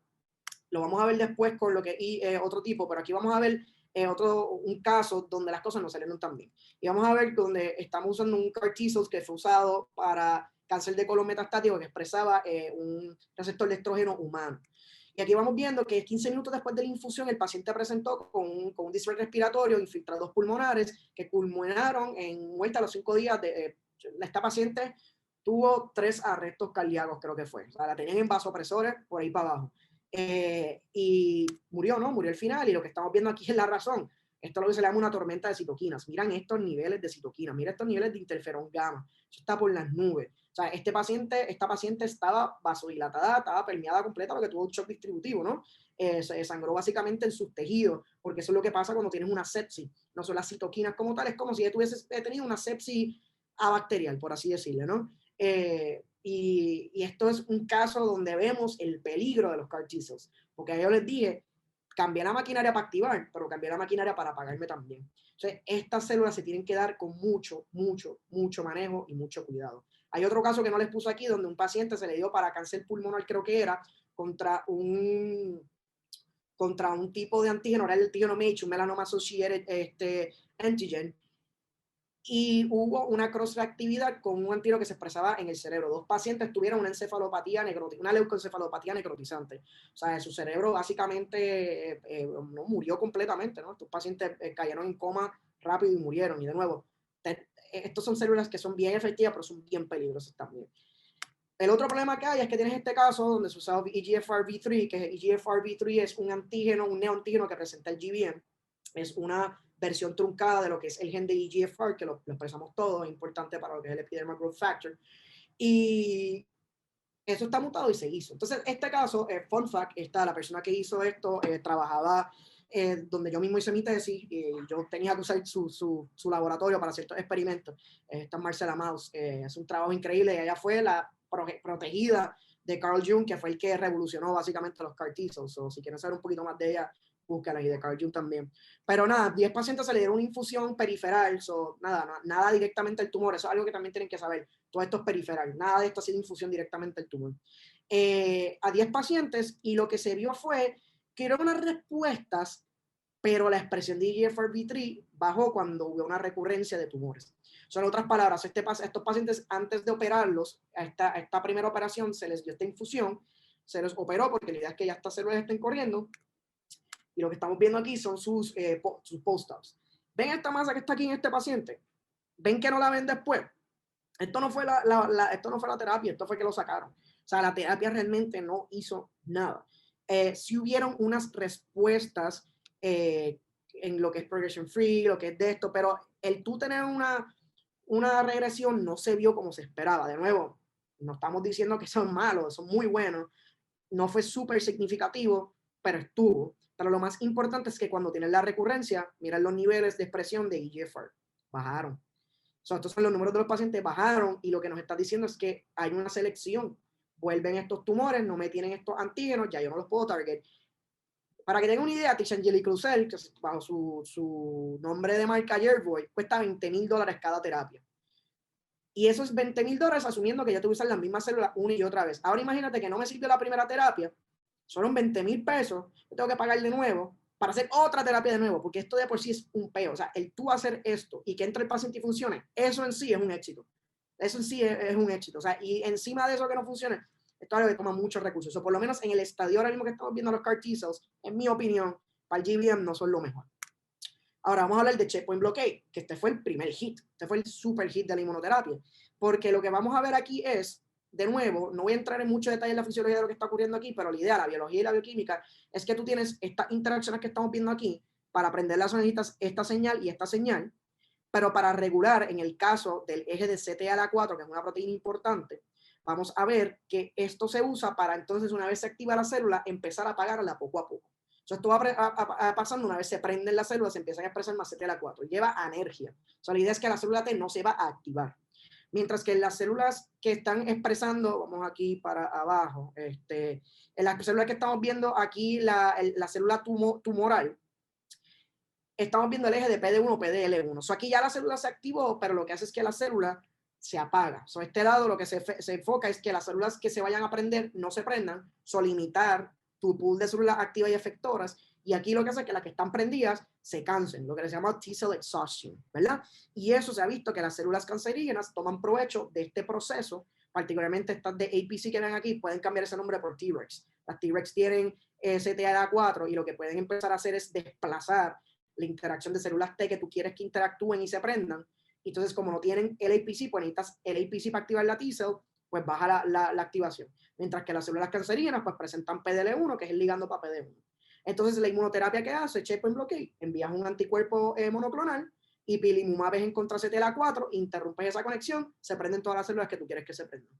Mandas un anticuerpo en contra de PD1 o PDL1, interrumpes esa conexión, o sea, y ahí es donde entramos, porque lo que quieren decir es que se reactivan las células, pero realmente lo que les quiero enseñar es que las cosas no son tan simples siempre. Para efectos de esto se los quiero traer para vislumbrar eso, pero esto no va a formar parte de la discusión más allá de esto. Pero es interesante que vean, que se escuchan, porque yo sé que algunos de ustedes ya han escuchado de PD1. Tengan cuidado cuando repiten y dicen, es que está cansada y se prendió. Lo que se está viendo cuando hacemos un análisis de single cell RNA, la idea es que estamos cogiendo RNA de células individuales y viéndolo, y vamos a ver la heterogeneidad de cada célula en una población. Vemos estas distribuciones, y estos clusters que están viendo, si ven aquí, se han separado con un experimento, viendo que este grupo de aquí es un grupo de células que está constantemente dando células T nuevas que están activadas, pero no están trabajando necesariamente en matar. Se queda en un lado proliferando en el nódulo linfático, mientras que estas de aquí se dicen las effector-like, son las que están trabajando y las que están bregando, y estas terminally exhausted son las que, o sea, son estas de aquí que estamos viendo. Estas son las que están cansadas. Estamos viendo un modelo que representa que tenemos tres poblaciones, y que lo que se está queriendo decir es que las PD1, cuando yo doy el anticuerpo, yo estoy realmente afectando a este grupo de células, que entonces se me van a diferenciar rápido a este grupo de células, porque lo que es el PD1 es un freno. Yo te estoy parando de diferenciarte a ser citotóxica, pero también te estoy frenando de llegar rápido a este área de aquí. Yo te freno, y lo que hago es que al quitarte ese freno, permito que lleguen más rápido acá, sí, pero también llegan más rápido a esta región. Y entre más yo tenga estas células en esta región, que son citotóxicas, mejor es el efecto del tumor. Estamos viendo aquí también otros plots donde vemos que hay unos ciertos tipos de genes, signatures genéticos, donde vemos que este grupo de células que es progenitora es distinto a estos dos grupos. Eso añade esa teoría. No voy a entrar en muchos detalles con eso, lo podemos hablar después si quieren, pero es súper, súper interesante y para mí eso va a ser bien importante a la hora de seguir trabajando con esto. Entonces, ¿cómo funciona esto? El primer cheche, por así decirlo, de la inmunoterapia fue anti-CTLA4, ¿verdad? Que se le llama ipilimumab. Se usó contra melanoma metastático. Y eso es un estudio de fase 3 donde 676 pacientes con esto es un fenotipo importante de MHC. Lo que estamos diciendo aquí es que todos los pacientes van a tener un grado de respuesta similar. Pues eso puede ser un confounder. Presentaron con un melanoma metastático inresectable de estadio 3 o 4, ya estamos hablando de pacientes que están esencialmente no terminales, se le puede decir, y están siendo refractorios al tratamiento. Se le hizo una infusión en unas combinaciones de anti-CTLA4, del anticuerpo anti-CTLA4 que les he enseñado, que interrumpe esa conexión de CTLA4 y CD28 y permite que se activen las células, y una vacuna de GP100, que esto es una vacuna de antígeno que se usa con melanoma, que esa es otra cosa que se usa con la inmunoterapia, que yo no hablé mucho de eso. Eso es lo primero que realmente se empezó a hablar con mucha fanfarria, pero realmente por unas razones que no voy a entrar ahora, no se puede, es bien limitado. Pero ya es que se usaron combinaciones de esto. Esto es el tío para efectos de que estén en el estudio, pero aquí lo importante es que se usó anti-CTLA4. Lo que estamos viendo es esto aquí. Gente, tienen que entender que el melanoma metastático es algo que cuando tú encuentras de manera metastizada, o sea, la prognosis de 3 años nada más es bien, bien mala. Bien mala. Y aquí estamos viendo, miren aquí, porque pueden decir como que, ok, pues yo no estoy viendo nada del otro mundo. Esta distancia que estamos viendo aquí, es verdad, no es súper significativa, pero esto significa un mundo, tanto en la terapia para ese paciente, porque lo que estamos viendo es, mira estos pacientes que están todavía vivos, aquí mira el cutoff, para los pacientes que en este caso no estaban trabajando con este tipo de terapia, mira los otros que sí siguieron con el tipo de terapia, todavía estaban vivos a ese punto, esto fue en el 2010. Yo te puedo decir de pacientes, porque uno de ellos fue un doctor en la institución donde hice mi maestría, que si esto fue 2011 que se lo dieron, 2017 cuando yo entré, este paciente estaba con un ciclo de infusiones nada más, todavía bien. Porque no solamente creaste la respuesta inmune, la teoría también es que con una vacuna creaste la memoria inmune. Si el tumor vuelve de nuevo, ¿verdad? Con esos mismos antígenos, con esas mismas capacidades, tu sistema inmune lo puede agarrar rápido, volviendo a esa E de eliminación. Y esta gráfica de aquí es legendaria en la inmunoterapia. Y de nuevo, no parece mucho, pero fue bastante importante porque esto fue lo que llevó entonces al Nobel del 2018 para Jim Allison, que fue el que describió CTLA4, y Kazuku Honjo, pero él fue más con PD-1, que para efectos de este trabajo no estamos hablando de PD-1. Sí hubo un poquito de PD-1, pero la mayoría era anti-CTLA4. Entonces, ¿qué vamos a hablar con GBM? ¿Qué pasa con GBM? Pues mira, con GBM la cosa no es muy buena. Se hizo un trial que se llamó el Checkmate Trial, donde 369 pacientes con un GBM primario recurrente recibieron, después del standard of care, se les dio anti-PD-1, de marca nivolumab, también está pembrolizumab, o bevacizumab, que es el VEGF, antibodies, ¿verdad? Y lo que se vio es que el overall survival no cambió. Incluso, aunque esto no es súper significativo, el de bevacizumab era mayor. Y el progression free survival, entonces la supervivencia donde no hay una progresión del tumor, era 3.5 en bevacizumab versus 1.5 versus de nivolumab. Esto no es bueno at all. Esto es súper, súper desilusionante en términos de ese trabajo, de ese taller, ¿verdad? De ese clinical trial. Y lo que estamos viendo aquí nuevamente, pues son esas diferencias. Ven aquí que en overall survival no hay realmente una diferencia muy grande. El p-value pues para poner diferencia, entonces aquí pues estamos viendo que sí hay una diferencia significativa en lo que es progression free survival. Son otras palabras, no uses nivolumab, quédate con bevacizumab, es lo que está diciendo esta investigación. Si vemos aquí, esto se lo traigo para crear la importancia de los fenotipos y el uso de corticosteroides. Grupo A, aquí por ejemplo, en OS con nivolumab, si estás metilado para MGMT y no tienes un baseline de uso de corticosteroides, tienes una supervivencia súper grande. Acuérdense que esto es después de Standard of Care. Si Standard of Care ya pasó, le dieron temozolomida. Si le dieron temozolomida, el MGMT methylated phenotype es bien importante porque significa que es bien responsivo. Vemos el otro lado aparte, mira con MGMT sin metilar y mira el uso de corticosteroides. Bien malo lo que estamos viendo aquí, ¿verdad? Esto, de nuevo, dentro del grupo que uso más que en TPD1, estratificándolo, separándolo, el de bevacizumab, separándolo también. Estamos viéndole un poquito más de resolución a cada uno de esos grupos individuales. Pero lo más importante es que lo que se puede ver es que el corticosteroide es el impacto más grande, porque si ves MGMT methylated, pero con baseline corticosteroid, este es el grupo B, mira el grupo B aquí abajo. El grupo C es un metilado, pero todavía no tiene corticosteroid, está mejorcito. Lo mismo pasa acá. Aquí no se ve tanta la diferencia, pero sí también pasa, ¿verdad? So, aquí estamos viendo que realmente nivolumab no está bregando, o por lo menos la idea de una sola terapia no brega. So, ¿esto significa que se acabó la inmunoterapia para el GBM? Un rotundo no. Es súper importante que entendamos que estas cosas toman tiempo, ¿verdad? Cuando tú te pones a pensar en lo que es el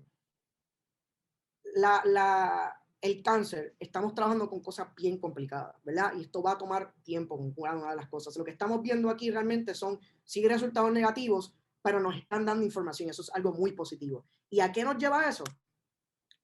A esto donde vimos que Very Low Mutational Burden, ¿verdad? El TMB, se tiene que ver con GBMs responsivos, pero si les acabo de decir que uno de los problemas que tenemos con el GBM es que no responden bien en inmunoterapia porque tienen poco mutational burden, ¿verdad? Porque no son muy inmunogénicos porque tienen esos bajos esos de antígenos. Pues mira, lo que se está viendo, lo que se está razonando, y aquí de nuevo, donde vemos contradicciones, como bien dijo el doctor Sandoval, con la idea de que hay una mutación, pues tiene que ser peor. También aquí, pues hay bajo tumor burden, pues no voy a seguir viendo eso, déjame seguirlo para allá. No, hay que seguir viendo, porque aquí lo que estamos viendo en este grupo, y esto es sacado del horno, esto fue 2021, o sea, salió en enero. Se hizo como que un análisis retrospectivo, porque se hicieron unas cosas en un centro y prospectivo, porque esto es un grupo en Duke, ellos mismos hicieron unos experimentos, vieron una respuesta, no prospectivamente, de unos pacientes que se están operando para GBM, y se lo usaron para lo que es un tratamiento de PVS-RAPO, que es básicamente un virus, un colítico. Esto es un herpes virus, si no me equivoco, un poliovirus, una de las dos, ahí me disculpo, les debo esa, pero es un virus oncolítico. Y la idea es que pues infecta las células cancerígenas, las mata y no afecta a las células saludables. Y anti-PD-1, que ya lo que habíamos visto. Y lo que se vio fue que pacientes, yo cojo a estos pacientes que me los operaron la primera vez, me les hicieron standard of care, tuvieron una recurrencia. Antes de la recurrencia, ¿verdad? Antes de yo operarle la recurrencia, que es lo que le iban a hacer, o darle el tratamiento, porque esto pasa de varias maneras, a veces que hay recurrencias que sí se operan, hay recurrencias que no, se ven en la autopsia.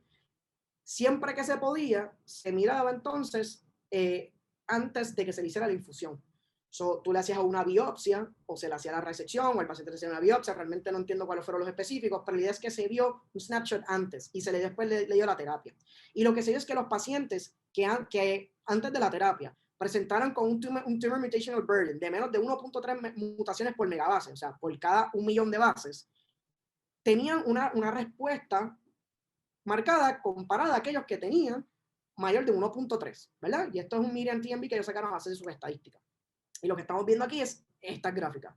Y esto, ¿sabes? Está bastante impresionante. O sea, miren estas diferencias. Vemos como todos los pacientes que se les están haciendo, en este caso es PVS-RAPO, o sea, el virus para el glioblastoma que están recurriendo, tienen una separación aquí. Y estamos viendo incluso cómo el survival duró, básicamente, estamos viendo aquí la N, ¿no? Empezamos con 11 en un lado, 10 en otro, ya 96 meses, o sea, par de años, todavía estaban vivos, ¿no? Estamos viendo también cómo esto se puede ver si estratificamos a base de wild type de ADH1. Acuérdense que entendemos que eso tiene una prognosis peor. Interesantemente, también estamos viendo que si el paciente recurrió más rápido o el time to recurrence fue menos, responde más rápido. Mientras que el que se tardó más en recurrir, responde menos rápido. Eso está interesante.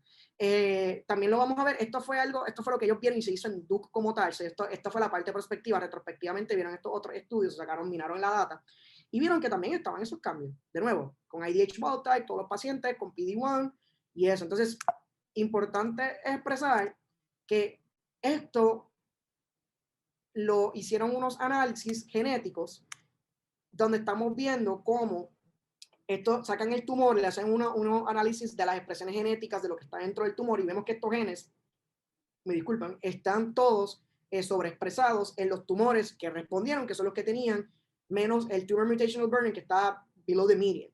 Mientras que los que estaban over the median no tenían un perfil tan proinflamatorio o antitumoral, ¿verdad? Y eso es lo que estamos viendo aquí versus esto. Y entonces la hipótesis mayor es que esos tumores con TMB menor tienen una respuesta mayor porque el mero hecho de que tienen de por sí, las razones no las sabemos, tienen gracias, by the way, Javier, mi compañero Javier Brunes puso el tipo de virus, buscó y puso el tipo de virus que era en el chat cuando estaba hablando con esto, por si quieren verlo. Gracias, Javier. Si la idea es que si estás teniendo un tumor mutational burden low es porque ya de por sí tu perfil, por alguna razón que no sabemos, es proinflamatorio. Eso significa que tus células están más activas y están más inmunoeditando. Por tanto, vas a tener ese tumor mutational burden más bajo.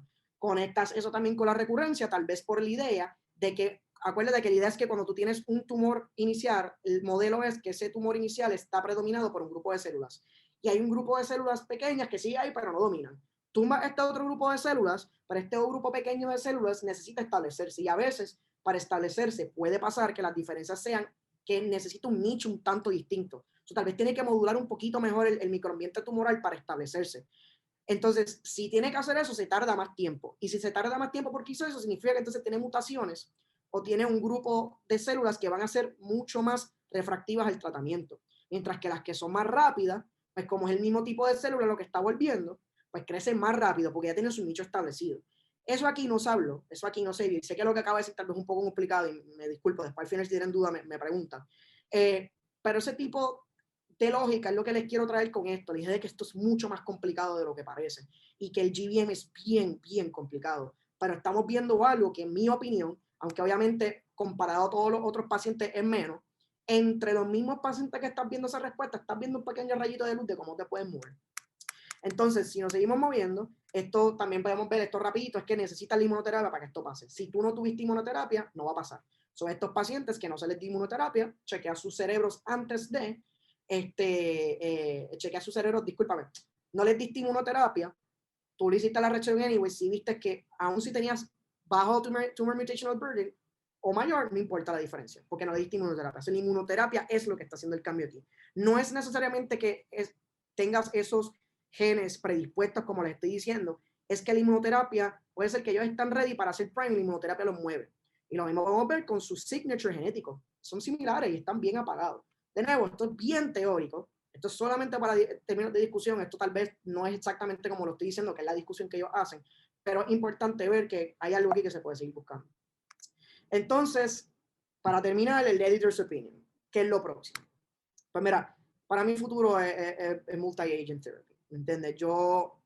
El glioblastoma sí es complicado de trabajar, pero nada de lo que se está viendo debe sorprendernos, porque es complicado. Si yo tengo que trepar el Everest y no lo puedo hacer en una vez, pues hace sentido porque es el Everest, ¿me entiendes? Este es nuestro Everest ahora mismo, no podemos quitarnos por eso, ¿me entiendes? O sea, es mismo con nosotros que estemos en medicina, las cosas no van a ser fáciles, si las cosas no te salen como siempre quieres, eso no es malo, incluso para mí es bueno porque significa que es predecible.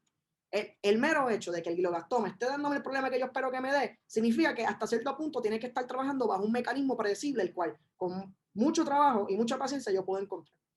Entonces, esas genéticas que son increíblemente heterogéneas tienen que ser presentadas o encontradas por un sistema inmune altamente heterogéneo y complejo y donde se entienda que usando una monoterapia no va a ser, porque si tú usas una monoterapia, por ejemplo, como CAR T-cells, estás bregando con un receptor ganado. Estás bregando con immune checkpoint blockade. Ok, bregaste con eso, pero ¿y qué pasa con la inmunogenicidad del tumor? Porque pudiste aprenderme la célula inmune, pero si no me puede llegar el tumor, o si me llega el tumor y me lo suprime, ¿qué vas a hacer? Eso tienes que ir multifactorial, porque el GBM es multifactorial. Entonces, eso se está viendo que está teniendo unos buenos, ese tipo de acercamiento está teniendo unos resultados bien prometedores. Que claramente esto no se hace, nadie lo cogió también de sorpresa esto. Tú tienes que hacer una cosa a la vez porque en la ciencia tú no puedes ir todas las millas. Tú tienes que llevar una cosa a la vez. Hay una burocracia bastante grande, en gran parte porque es importante proteger a los pacientes, ¿no? Y a las personas que van a participar en esto. Y esto toma tiempo, eso tienes que hacer una primero, no funcionó, ok, pues vamos con dos. Y así, ¿sabes? No es que somos vagos, los científicos son vagos, tiene una razón de ser.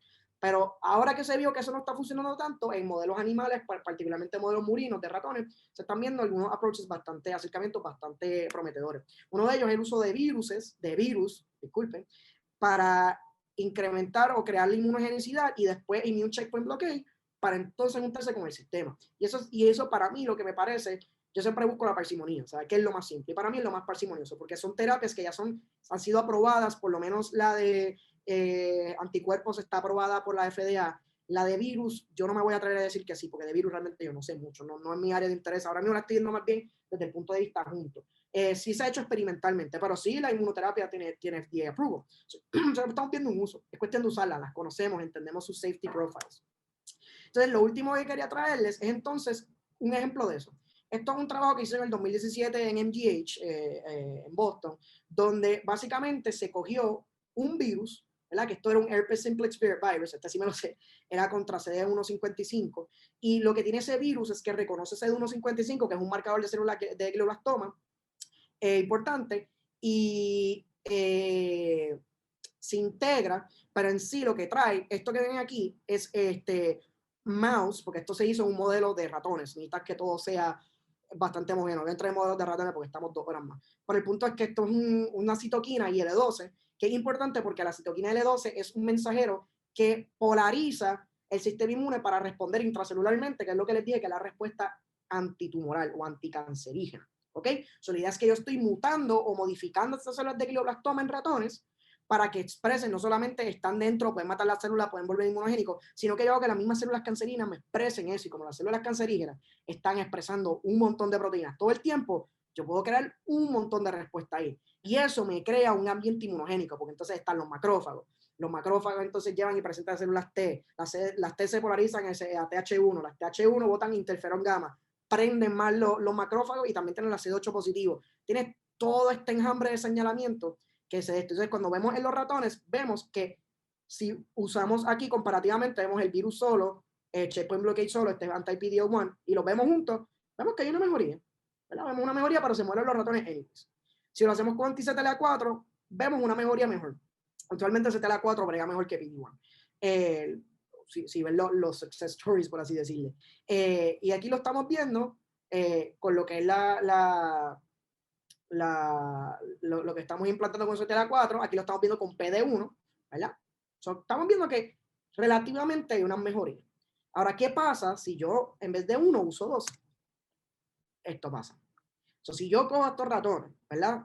Les pongo que tienen un glioblastoma ahora mismo en su cabeza, les doy terapia con anti-PD1, con anti-CTLA4 y el virus, ¿verdad? Hay una recuperación completa. Hay muerte, pero básicamente todos se recuperan. Mientras que si solamente lo hago con uno, no creo. Ahora lo volvemos, lo vemos aquí de nuevo con CTLA4, lo mismo. Ahora, lo que está bien tremendo es que y esto es parte de lo que limita esto, ¿verdad? Cuando tú estás viendo modelos de ratones, tienes que ser bien conservativa por eso. Pero la idea, porque la idea es que estos tumores no salen, el ratón no padece glioblastoma, tú tienes que ponérselo. Y cuando tú estás creando algo que no es natural, el cuerpo de por sí lo va a querer rechazar. Y estos son ratones que tenemos su sistema inmune de ellos, no es humanizado. Ellos pueden ver al tumor de por sí como algo bien extranjero. Hay que entender eso, pero aún así esto es una respuesta, porque aún así, mira acá, estamos viendo esta respuesta que estamos viendo aquí. Pero la idea es que una vez se resuelve eso primero, estos ratones que sobrevivieron, le hacemos un re-challenge, 100%. Re-challenge, 100%. ¿Ok? O sea, eso estamos viendo que se creó, no solamente les pusimos, le hicimos la terapia que los curó, es que yo le hice el re-challenge, y les aclaro, esto no tiene ningún tipo de terapia. Esto es el ratón solo. El tumor no crece. Que ahí estamos teniendo, de nuevo, con un granito de sal, pero estamos viendo una prueba bastante chévere de algo que pudiésemos llevar a la clínica, que es, esto es lo que yo quiero hacer. Y hay otros tipos, hay otros papers muy buenos que nos voy a presentar por el tiempo, que hacen lo mismo con virus, la lógica siendo esa. Como punto importante, presentar la importancia entonces de macrófagos. Están usando aquí, solamente dando la terapia con el virus, no usaron los anticuerpos ni nada. Usaron unos químicos que tumban los macrófagos a nivel completo del cuerpo, completo, entiéndase periferal y el cerebro, y este químico que solamente tumba lo periferal, no lo del cerebro. Y vemos que en ambos casos, mira el survival, es el mismo. Solo que está sugiriendo esto, que por lo menos en ratones, la presencia de los macrófagos sí es importante. Y aunque esto no es un modelo humano, el hecho de que sea un modelo murino, ¿no? Que tiene todos los ratones, vemos que hay una complejidad innata del ratón que se puede usar para este tumor. Que de nuevo, no necesariamente esto va a redundar en algo así mismo para pacientes humanos, pero muestra bastante promesa. Entonces, antes de terminar, quería dejarles con estos 2 libros súper buenos para que lean. The Breakthrough es básicamente todo lo que pasó al día de hoy, ¿no? Con la inmunoterapia, básicamente la charla que les di, por un poquito más larga, obviamente enfocada en más cáncer, y este libro, The Emperor of All Maladies. Esto es súper importante también porque no solamente es del cáncer como algo malo, sino el cáncer como ha afectado nuestra cultura a nivel de muchos niveles. Para que la redundancia. Así que son muy, muy buenos reads, son larguitos, no les voy a mentir, pero son buenos. Así que nada, con eso termino y los dejo para preguntas. Espero que estamos dentro de todo. Termino 1 hora y media, que es lo que quería. Nada, pregunta.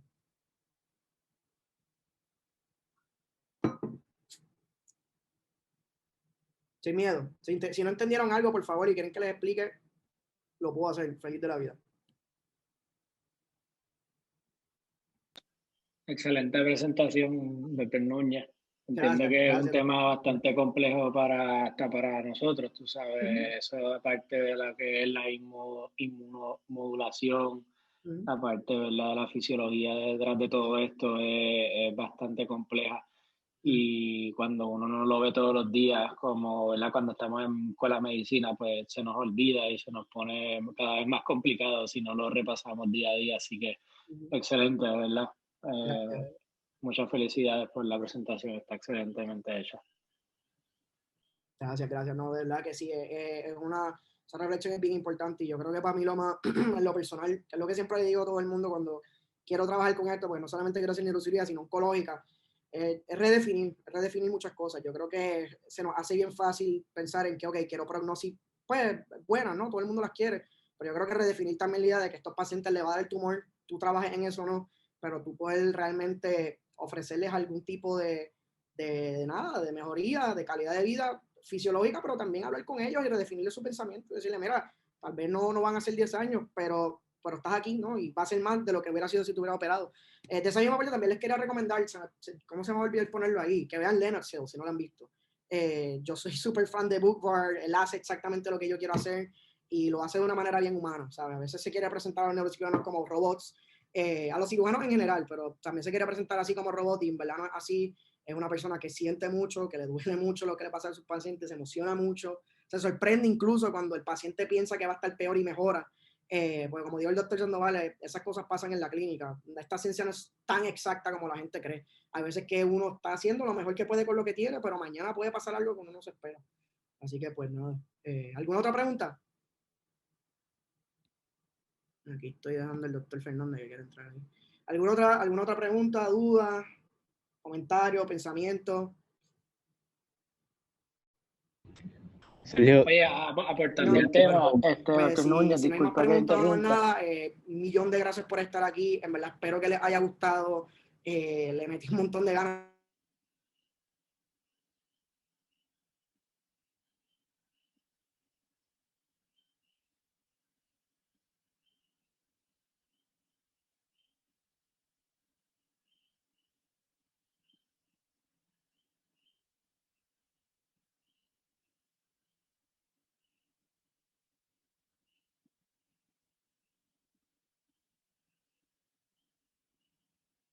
Discúlpeme que se me fue el internet ahora mismo. Que nada, que quería terminar con decirle que nos escriban a nuestro Instagram, que lo voy a escribir aquí. Cualquier cosa que quieran decirnos, sugerirnos, que tal vez no que se atrevieron a preguntar o decirnos aquí, y cualquier tema que quieran entonces sugerir para el futuro. Y si ustedes mismos quieren presentar, esto no es, by the way, ¿sabes? Era importante para mí invitar particularmente a la gente, a nuestros compañeros de UCC, porque queremos crear un montón de interseccionalidad entre las escuelas, más que ellos no tienen un home neurosurgery program. Así que también, Kelly, te invitamos y te exhortamos que si de verdad quieres presentar algo, nos digan, nos escriba y nosotros entonces pues montamos algo y vienen y hablan de algo que les parezca interesante. Y también cualquier otra persona, ¿sabes? Que no tiene ni que ser del grupo, ¿verdad? Después de que sea del tema, lo podemos hablar. Creo que, Kelly, ¿quieres decir algo? Te veo con la mano alzada. Sí, hola, buenas noches. Solamente quería mencionar que, bueno, dos cositas. Una, la presentación estuvo espectacular, no me esperaba this type of thoroughness, así que de verdad que muchas gracias. I'm super excited for next time. Y únicamente gracias por abrirnos la puerta y por invitarnos. De verdad que sobrepasaron mis expectativas. So, thank you. Gracias, gracias, gracias. No, gracias por estar aquí, ¿no? Y agradecerle también en gran parte a Santos, porque trabajando con él es que en verdad crea esa perspectiva de como de contra, espérate, hay un corillo aquí bien fuerte que podemos ayudarnos entre sí. Bueno, gracias. Gracias. Bueno, pues Corillo, si no hay más preguntas, más comentarios, lo que sea, pues lo voy a dejar aquí. Gracias, excelente fin de semana, bonito fin de semana. Papi, espero que no te haya aburrido mucho y hayas entendido por lo menos algo. Lo ven ahí posándose, no nos parecemos en lo absoluto. Gracias, doctor Fernández. Nada, nos vemos, cuidan.